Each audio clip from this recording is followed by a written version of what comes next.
மோகன் அவர்கள் அவை முன்னவர். மாண்புமிகு பேரவைத் தலைவர்களே, வீரமண்டை சட்டமன்ற உறுப்பினரும் பல இடங்களிலே விதிமுறைக்கு உட்பட்டிருக்கிற பட்டாக்கள் வழங்கப்படலை என்று சொன்னார். எல்லா சட்டமன்ற உறுப்பினருக்கும் என்னுடைய பணிவான வேண்டுகோள், எங்கெங்கே இது போன்ற நிலைகள் இருக்கிறதோ எங்களுடைய கவனத்திற்கு நீங்கள் கொண்டு வருகிற போது உடனடியாக அந்த துறையின் சார்பாக மாவட்ட ஆட்சித்தலைவருக்கும் மாவட்ட வருவாய்த்துறை அலுவலருக்கும் அதை உடனடியாக செய்ய வேண்டும் என்று துறையின் சார்பாக உத்தரவு வழங்கப்பட்டிருக்கிறது. ஆகவே எங்கெங்கே இருக்கிறதோ அனைத்து சட்டமன்ற உறுப்பினரும் உங்கள் பகுதியில் இருக்கின்ற நிலைகளை எடுத்துச் சொல்கிற போது 15 நாட்களுக்குள் அதற்குரிய நடவடிக்கை மேற்கொள்வதற்கு அரசு நடவடிக்கை மேற்கொள்ளும். மாண்பு உறுப்பினர் மோகன் அவர்கள் உட்கார். நீங்கள் பேசணுமா? மாண்பு உறுப்பினர் மோகன் முனைவர் கோவில். பேரவைத் தலைவர்களே, மாண்புமிகு பொதுப்பணி மற்றும் விளையாட்டு மேம்பாட்டுத்துறை அமைச்சருக்கு ஒரு அன்பு வேண்டுகோள். பொதுப்பணித்துறை அமைச்சருக்கு, தமிழகம் முழுவதும் இளைஞர்களால் விளையாட்டு போட்டிகள் நடத்தப்படுகிறது. இது அனைத்து சட்டமன்ற உறுப்பினர் தொகுதியும் இருக்கக்கூடிய பிரச்சனை. அப்படி விளையாட்டு போட்டிகள் நடத்தப்படுகிற காலங்களில், கடந்த காலங்களில் அந்தந்த காவல்துறை அலுவலகமோ அல்லது மாவட்ட துணை கண்காணிப்பாளரோ அனுமதி தந்தார். ஒன்று அனுமதி தருவது, இல்லை என்றால் வாயு வழியாக சட்ட ஒழுங்கை பார்த்துக் கொள்ளுங்கள் என்று அனுமதி தருவது. மாறாக 4 மாதமாக எனது தொகுதி திருவிடைமருதூரில் கூட கால்பந்து போட்டி, கபடி போட்டி, கிரிக்கெட் போட்டி நடத்துகிற பொழுது காவல் நிலையங்களில் அனுமதி கேட்டு நோட்டீஸ் தந்ததற்கு பிறகும் 1 மணி நேரத்திற்கு 5000 ரூபாய் 6000 ரூபாய் என்று கட்டணம் வசூலிக்கப்படுகிறது. திருவிடைமருதூர் காவல் நிலையம் ஆதாரம். ஒருவேளை அரசு அந்த முடிவெடுத்து போட்டி நடத்தும் பொழுது கட்டணம் காவல்துறையில் செலுத்தப்பட வேண்டும் என்று இருக்கிறதா, அல்லது ஆங்காங்கு இருக்கிற சூழலுக்கேற்ப செய்கிறார்களா என்ற நிலையை மாண்புமிகு விளையாட்டு மேம்பாட்டுத்துறை அமைச்சர், பொதுப்பணித்துறை அமைச்சர் இந்த சட்டப்பேரவை அறிவித்தால் அது தமிழகம் முழுவதற்கும் ஒரு நல்ல தெளிவு கிடைக்கும் என்பதை பேரவைத் தலைவர் வாயிலாக மாண்புமிகு அமைச்சர்களை கேட்டுக்கொள்ளும். மாண்புமிகு பொதுப்பணித்துறை அமைச்சர். மாண்புமிகு பேரவைத் தலைவர்களே, மூத்த சட்டமன்ற உறுப்பினருடைய கேள்விக்கு இந்த மாதிரி ஹோம் டிபார்ட்மெண்ட்ல இருந்தோ இல்லை ஸ்போர்ட்ஸ் டிபார்ட்மெண்ட்ல இருந்தோ இது வரைக்கும் எந்த சுற்றறிக்கையும் அனுப்பப்படவில்லை. அப்படி செய்திருந்தால் உடனடியாக இந்த அவை முடிஞ்ச உடனே அந்த காவல்துறை கண்காணிப்பில் நானே நேரடி தொடர்பு கொண்டு, அப்படி ஒரு சுற்றறிக்கை கிடையாது. தமிழ்நாட்டில் எந்த காவல்துறையும் விளையாட்டு போட்டிகளுக்கு அனுமதி அளிப்பதற்கு எந்த விதமான பணமோ வேற எந்த விதமான உத்தரவோ தேவையில்லை. சட்டம் ஒழுங்கை பாதுகாக்குவதற்கு காவல்துறை அனுமதி அளிக்கணுமே தவிர பணத்தை கேட்க வேண்டிய அவசியம் கிடையாதுங்கிறதை நான் பதிவு பண்ணிக்கிறேன். உடனடியாக நாங்கள் அதை நடவடிக்கை எடுப்போம், பதிவு பண்ணுவோம். மோகன். மாண்புமிகு பேரவைத் தலைவர் அவர்களே, மாண்புமிகு முதல்வர் அவர்களே, மாண்புமிகு எதிர்க்கட்சி தலைவர் அவர்களே, மாண்புமிகு அனைத்து சட்டமன்ற உறுப்பினர் அவர்களுக்கு என் அனைவருக்கும் என் இனிய வணக்கத்தை தெரிவித்துக் கொள்ள கடமைப்பட்டிருக்கிறேன். உண்ணாது உறங்காது தமிழக மக்களின் நலனுக்காக ஓய்வின்றி உழைத்த, எதிரிகளுக்கு தோல்வியை மட்டும் பரிசளித்து பழகிய, இம்மண்ணை விட்டு மறைந்தாலும் மக்களின் மனதை விட்டு என்றும் மறையாத பாரத ரத்னர் புரட்சி தலைவர் எம்ஜிஆர் அவர்களை வணங்கி, விலையில்லா அரிசி வழங்கி, ஏழை பசி போக்கி, தாலிக்கு தங்கம் தந்து, ஏழைகளுக்கு பசுமை வீடு, கிராமங்களும் தோறும் கறவை மாடுகள், ஆடுகள், விலையில்லா மிக்சி கிரைண்டர், மின் விசிறி, மடிக்கணினி, மாணவர்களுக்கு சைக்கிள் தந்து, கூலி வேலை செய்பவர் பசியார அம்மா உணவகம், பொது இடங்களில் தாய்மார்களுக்கு பாலூட்டும் அறை போன்ற கணக்கில் இல்லா திட்டங்களை வழங்கிய, பூமிக்கு வந்த புண்ணியம், ஏழைகளின் இல்லங்களின் விளக்கேற்றிய ஒளி விளக்கு, தாய்மையின் உறவிடம், தர்மத்தின் மறு உருவம் என வாழ்ந்து, மக்களால் நான், மக்களுக்காகவே மட்டும் நான் என்று முழங்கி தவவாழ்வு வாழ்ந்து மறைந்த தமிழக மக்களால் அம்மா என்று வாஞ்சியோடு அழைக்கப்பட்ட இதயதேவம் டாக்டர் புரட்சி தலைவி அம்மா அவர்களையும் வணங்கி, அன்பிற்கும் ஆற்றலுக்கும் இனிமைக்கும் எளிமைக்கும் உதாரணமாக அமைதி, வளம், வளர்ச்சி என்று முழங்கிய எங்களின் எழுச்சி பயண நாயகர் எங்கள் புரட்சி தமிழர் அண்ணன் எடப்பாடியார் அவர்களின் வணங்கியும் மற்றும் பண்ருட்டி சட்டமன்ற தொகுதிக்கு உட்பட்ட அனைத்து கூட்டணி கட்சி தலைவர்களும், அனைத்து நிர்வாகிகளுக்கும், அனைத்து மாவட்ட, மாநில, நகர, ஒன்றிய, பேரூராட்சி, நகராட்சி அனைத்து நிலையில் உள்ள நிர்வாகிகளுக்கும் என் வெற்றிக்கு அயரா பாடுபட்டு கொண்டு இருந்த என் பண்ருட்டி சட்டமன்ற தொகுதியில் வாழ்கின்ற மக்களுக்கு என்னுடைய நன்றியை அவங்கள் பாதங்களில் காணிக்கையாக சமர்ப்பிக்க கடமைப்பட்டிருக்கிறேன். எனது பண்ருட்டி தொகுதி பலா மற்றும் முந்திரி விவசாயத்தில் உலக அளவில் புகழ் பெற்றது என்பது நாம் அனைவரும் அறிவோம். பண்ருட்டி பலாப்பழம் ஆண்டுக்கு 50 மெட்ரிக் டன் உற்பத்தி ஆகிறது. இதில் 35% பலா போதிய சந்தை வாய்ப்பின்றி அழுகி வீணாய் போகிறது. அதே போல் முந்திரி பழமும் ஒரு ஆண்டுக்கு 40 டன் முந்திரி பழமும் விலை வீணாகிறது. இந்த முந்திரி பழத்தின் ஆரஞ்சு பழத்தை விட 5 மடங்கு வைட்டமின் சி மற்றும் தாதுக்கள் உள்ளது. அது மட்டும் அல்ல, பழுக்காத பலாப்பழத்தை உலர வைத்து தயாரிக்கப்படும் green jam fruit powder Chennai, Mumbai, Bangalore போன்ற வளர்ந்த நகரங்களில் இது சூப்பர் ஃபுட்டாக பிரபலிக்கிறது. பண்ருட்டி பலாப்பழத்தின் GI டேக் பெருமையை பயன்படுத்தி சர்வதேச தரத்திலான மதிப்பு கூட்டும் பொருட்களை நேரடியாக இங்கிருந்து வெளிநாட்டுகளுக்கு ஏற்றுமதி செய்யலாம். எனவே இந்த அரசு கவனத்தில் கொண்டு ஆவணம் செய்து போதிய பதப்படுத்தும் வசதி, குளிரூட்டும் கிடங்குகள் ஏற்படுத்தி தரும்படி இந்த அரசின் பேரவை தலைவராக வாயிலாக கேட்டுக்கொள்ளப்படுகிறேன். அதேபோல் பண்ருட்டி தொகுதிக்கு உட்பட்ட தீ அணைப்பு நிலையம் மிகவும் பழைய தீ அணைப்பு வாகனம் 2 மட்டும்தான் உள்ளது.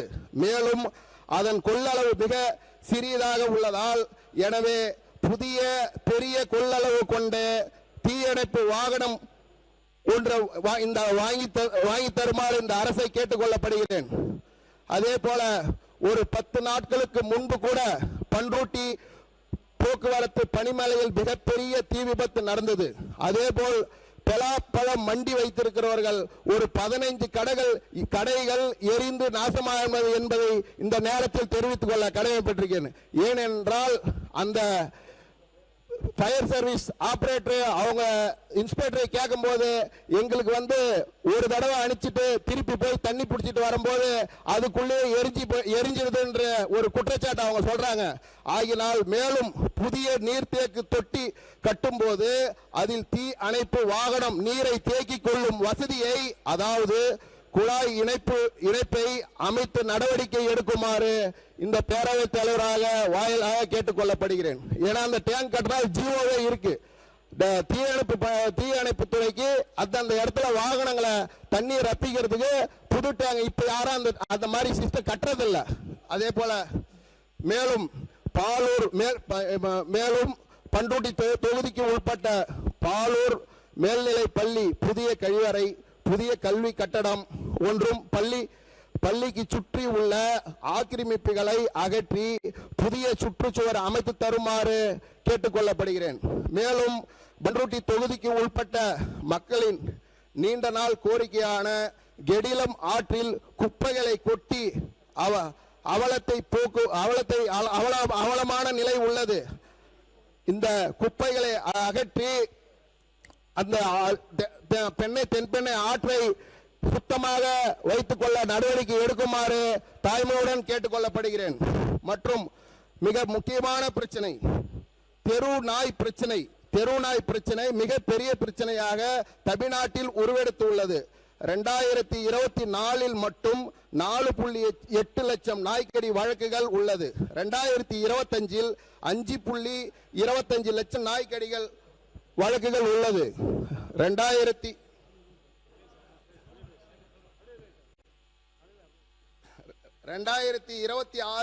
ஜனவரி முதல் ஏப்ரல் வரை வெறும் 4 மாதங்களில் மட்டும் 2.63 லட்சம் நாய்க்கடி வழக்குகள் பதிவாகி உள்ளது.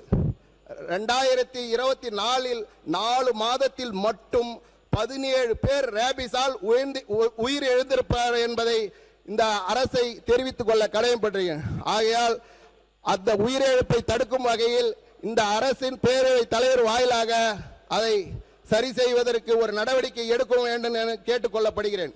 அதேபோல் புரட்சி தலைவி அம்மா நீரின் தேவதையாக 2021 கொண்டு வந்த கட்டாய மழைநீர் சேகரிப்பு என்ற தொலைநோக்கு கொண்ட அற்புதமான திட்டத்தை 2011 தொலைநோக்கு அற்புதமான திட்டத்தை மீண்டும் கட்சி பாகுபாடு பாராமல் செயல்படுத்த வேண்டும்.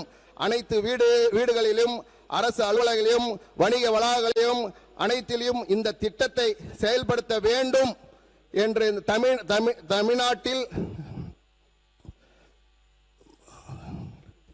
தமிழ்நாட்டில் நிலத்தடி நீர் உயர்த்தி விவசாயிகளின் வாழ்வாதார மேம்படுத்த நீர் பற்றாக்குறையை குறைக்க இத்திட்டம் இந்த அரசை கனிவுடன் செயல்படுத்த பேரவைத் தலைவர் வாயிலாக கேட்டுக்கொள்ளப்படுகிறேன். மற்றும் பண்ருட்டி 33வது வார்டில் பண்ருட்டி நகரத்தில் உள்ள 33வது வார்டில் திருவதிகை ராசாபாளையம் கிராமத்தில் மந்தவெளி புறம்போக்கு இடத்தில் 40 வருடங்களாக வசித்து வரும் 27 குடும்பங்களுக்கு பட்டா வழங்க வேண்டும் என பேரவைத் தலைவர் வாயிலாக கேட்டுக்கொள்ளப்படுகிறேன்.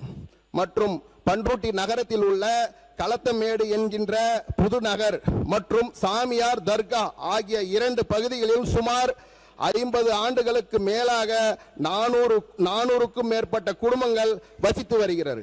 அவர்களுக்கு அரசால் வழங்கப்பட்ட மின் இணைப்பு, ரேஷன் கார்டு, ஆதார கார்டு, வாய்தா ரசீதி அனைத்தும் வைத்துள்ளார்கள். இவர்களுக்கு மாற்று இடம் தராமல் அவர்கள் வீட்டை காலி செய்து விட்டார்கள். அவர்களுக்கு மாற்று இடம் ஒதுக்கி தருமாறு பேரவைத் தலைவர் வாயிலாக கேட்டுக்கொள்ளப்படுகிறேன். பண்ருட்டி அரசு மருத்துவமனையிலேயே பெண்களுக்கு என பிரசவ அறை உள்ளதால் தாய்மார்கள் மிகவும் சிரமப்படுகிறார்கள். பண்ருட்டி காவல் நிலையம் அருகில் உள்ள ஹெல்த் டிபார்ட்மெண்ட் இடத்தில் கர்ப்பிணி பெண்களின் நலனை கருதி தனி பிரசவ மருத்துவமனை அமைத்து அதற்கு தேவையான மருத்துவர்களும் செவிலியர்களும் நியமித்து தர வேண்டும் என பேரவைத் தலைவர் வாயிலாக கேட்டுக்கொள்ளப்படுகிறேன். மற்றும் பண்ருட்டி அரசு மருத்துவமனையில் நெய்வேலி, பண்ருட்டி மற்றும் சுற்று வட்டார கிராம மக்கள் அதிக அளவில் வருவதால் அவர்களுக்கு தரமான குடிநீர் வசதி இல்லாததால் தொகுதி பிரச்சனை தான். நான் எதுவும் பண்ணல. தொகுதி பிரச்சனை எழுதி கொடுத்தா கூட ஈஸியா இருக்கும். 10 நிமிஷம் ஆயிடுச்சு. அவர்களுக்கு அளவில் அதிக வருவதால் தரமான குடிநீர் வசதி இல்லாததால் தனியாக ஒரு RO வாட்டர் பிளான்ட் அமைத்து தர வேண்டும் என பேரவைத் தலைவர் வாயிலாக தெரிவித்துக் கொள்ள கடமைப்பட்டிருக்கிறேன். பண்ருட்டி RTO அலுவலக கட்டிடம் கடந்த 10 ஆண்டுகளாக வாடகை கட்டிடத்தில் இயங்கி வருவதால் இது பண்ருட்டி கும்பகோணம் நெடுஞ்சாலையில் பணிகர் குப்பம் அருகில் அமைந்துள்ளது. இங்கு அடிக்கடி விபத்துக்கள் ஏற்பட்டு அதில் உயிரிழப்பும் ஏற்படுவதால் இந்த RTO அலுவலகத்தை வேறு இடத்தில் மாற்றி தருமாறு அன்போடு கேட்டுக்கொள்ளப்படுகிறேன். பண்ருட்டி சுற்று வட்டார பகுதிகளில் நான் உங்களை அன்போடு கேட்டுக்கொள்கிறேன். இன்னும் 3 அமைச்சர்கள் பதில் சொல்ல வேண்டும். இன்னும் 2 பேர் பேசணும். இல்ல வந்திருக்குது. இல்ல அதனாலதான் உங்களை அனுமதிச்சேன். வந்திருக்கு தலைவர். அதனாலதான் உங்களை அனுமதிக்கிறேன். நீங்க பேரவைத் தலைவர் முதல்ல நன்றி. பண்ருட்டி சுற்று வட்டார பகுதியில் கொய்யா அதிகமாக 190 ஹெக்டேர் பயிர் சாகுபடி செய்கிறார்கள். இதற்கு அரசு உரிய விலை நிர்ணயமும் இதனை பதப்படுத்தும் இடமும் கட்டித்தர வேண்டும். மற்றும் பண்ருட்டி வட்டத்திற்கு உட்பட்ட விவசாயிகள் தங்களது சொத்துக்களை 60% முன்னோர்கள் பெயரில் இருந்து வருகிறது. இவர்கள் வாய்மொழி பாகம் மூலம் மட்டும் பிரித்து கொண்டு விவசாயிகள் செய்து வருகிறார்கள். இவர்கள் பட்டா மாற்றம் செய்து தங்கள் பெயரில் தனித்தனியாக பதிவு செய்ய போதிய ஆவணம் இல்லாததால் விவசாயிகள் கடன் பெறுவதில் சிரமம் ஏற்படுகிறது. எனவே நில ஆவணையை சரிப்படுத்தி வேண்டும். பண்ருட்டி வட்ட UDR திட்டத்தை நடைமுறைப்படுத்த ஆவணம் செய்யுமாறு கேட்டுக்கொள்ளப்படுகிறேன். பண்ருட்டி தொகுதிக்கு உட்பட்ட நெல்லிக்குப்பம் பகுதியில் உள்ள முடிக்கிறேன். அனைத்து இந்திய அண்ணா திராவிட முன்னேற்ற கழக உறுப்பினர்களுக்கு அலுவல் ஆய்வு குழு 2 பேருக்கு தான் அனுமதி இருந்தது. ஆனால் நிறைய உறுப்பினர் இருக்கிற 3 பேர் பேசணும்னு கேட்டாங்க. அப்போ என்ன கேட்டுக்கொண்டாங்கன்னா 10 நிமிஷத்துக்குள்ள எங்களுடைய உறுப்பினர் முடித்து விடுவார்கள், 10 நிமிஷம் கொடுத்தால் போதும் என்று சொன்னார்கள். காலம் கருதி பதில் அளிக்க வேண்டிய அமைச்சர் 3 அமைச்சர்கள் பதில் அளிக்க வேண்டும். அதை கருதி நன்றி சொல்லி முடிங்க. உங்களுடைய தொகுதியை பற்றி எல்லாம் கொடுங்க. இன்னும் கூட 5-6 பக்கங்களை எழுதி கொடுங்க. அதை அவை குறிப்பில் ஏற்றிக்கொள்ளலாம். முடிச்சு நன்றி சொல்லி முடிங்க. நன்றி சொல்லி முடிங்க. ஒரே ஒரு சென்சிட்டிவ் விஷயம், வேற ஒண்ணும் இல்லைங்க. படிச்சிருங்க.